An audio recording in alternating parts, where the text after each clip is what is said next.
மாறாத இயேசு கிறிஸ்துவின் இனிய நாமத்தினாலே உங்கள் அனைவரையும் வாழ்த்துகிறேன். இன்று கிருபையின் உருவம் இயேசுவே என்ற தலைப்பில் நாம் தியானிக்கலாம். பழைய ஏற்பாட்டில், குறிப்பாக சங்கீத புத்தகத்தில் இரக்கம், மகாதயை, கிருபை, கர்த்தரின் கண்களில் தயவு போன்ற வார்த்தைகளை காண்கிறோம். கல்வாரி சிலுவையில் நமது எஜமானாகிய இயேசு கிறிஸ்துவின் மரணத்திற்கு பிறகுதான் கிருபை உருவகப்படுத்தப்பட்டது. நாம் இப்போது வாழும் காலம் பரிசுத்த ஆவியின் யுகம் அல்லது கிருபையின் சகாப்தம் என்று அழைக்கப்படுகிறது.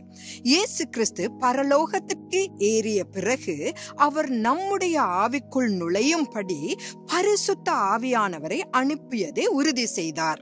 இதனால் அவருடைய சித்தத்தை செய்ய தெய்வீக சக்தியை அவரிடமிருந்து பெறுகிறோம்.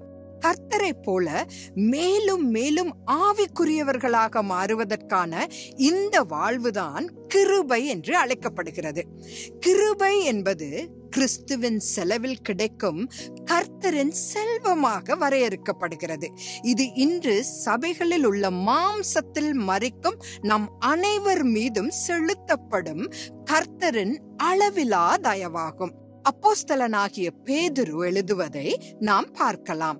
அவர் தனது 2வது நிருபத்தை நம்முடைய தேவனும் இரட்சகருமாயிருக்கிற இயேசு கிறிஸ்துவினுடைய நீதியால் எங்களைப் போல அருமையான விசுவாசத்தை பெற்றவர்களுக்கு இயேசு கிறிஸ்துவின் ஊழியக்காரனும் அப்போஸ்தலனுமாகிய சீமோன் பேதுரு எழுதுகிறதாவது என்று தொடங்குகிறார்.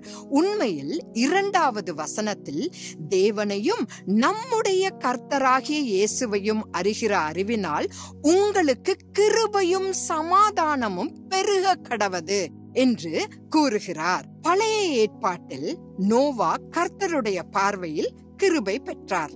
ஆனால் இன்று கிருபையின் ஆவியானவர் நமக்குள் வாசம் செய்கிறார். அப்போஸ்தலனாகிய பேதுரு இந்த கிருபையை அவருடைய தெய்வீக இயல்பில் பங்காளிகளாக மாற நமக்கு வழங்கப்பட்ட தேவனின் திவ்ய வல்லமை என்று குறிப்பிடுகிறார். இதனால் இச்சையினால் உலகத்தில் உண்டான கேட்டுக்கு நாம் தப்பிக்க வேண்டும். 3 மற்றும் 4வது வசனங்களில் இதை காணலாம். ஆகவே 5லிருந்து 7வது வசனங்களில் நீங்கள் அதிக ஜாக்கிரதை உள்ளவர்களாய் உங்கள் விசுவாசத்தோடே தைரியத்தையும், தைரியத்தோடே ஞானத்தையும், ஞானத்தோடே இச்சை அடக்கத்தையும், இச்சை அடக்கத்தோடே பொறுமையையும், பொறுமையோடே தேவ பக்தியையும், தேவ பக்தியோடே சகோதர சிநேகத்தையும், சகோதர சிநேகத்தோடே அன்பையும் கூட்டி வழங்குங்கள் என்று எழுதுகிறார். அப்போஸ்தலர்கள் பூரண கிருபை பெற்றவர்கள் என்று அப்போஸ்தலர் 4வது அதிகாரம் 33வது வசனம் பதிவு செய்கிறது. இதன் மூலம் அவர்கள் உலகை தலை கீழாக மாற்ற முடிந்தது. அதாவது உலகை கலக்குகிறவர்களாக மாறினார்கள். அப்போஸ்தலர் 17வது அதிகாரம் 6வது வசனம். இந்த கிருபை இல்லாமல் இந்த ஊழியத்தில் நாங்கள் இப்போது இருக்கிற இந்த நிலைக்கு கண்டிப்பாக வந்திருக்க முடியாது. ஓட்டத்தை நாமும் ஓடினோம் என்பதல்ல, தேவ கிருபையினால் ஜெயம் கொள்ளுகிறவர்களாய் நாம் ஓட வேண்டும். இந்த தேவனே தனது கிருபையின் நிமித்தமாக உங்களையும் என்னையும் அந்த ஓட்டத்தை அவர் விரும்புகிறபடி முடிக்க உதவுவாராக. ஆமேன்.